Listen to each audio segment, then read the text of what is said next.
பக்திக்கு எல்லைகள் இல்லை. சிவன் எங்கிருந்தாலும் அருள் செய்வார். சிவபெருமான் நிகழ்த்திய 64 லீலைகள், திருவிளையாடல்கள் மதுரையில் நிகழ்ந்தவையாகும்.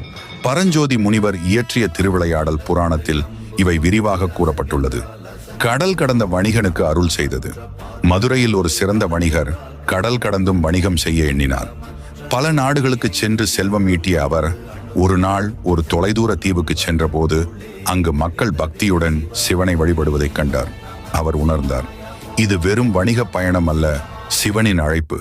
அவர் பக்தர்களோடு சிவனை வணங்கத் தொடங்கினார். அவரது உண்மையான பக்தியை கண்டு சிவபெருமான் அருள் பாலித்து, எங்கிருந்தாலும் உண்மையான பக்திக்கு நான் அருள் செய்வேன் என்று ஆசீர்வதித்தார். அதன் பிறகு வணிகர் மதுரைக்கு பத்திரமாக திரும்பி வணிகத்தில் சிறந்து விளங்கினார்.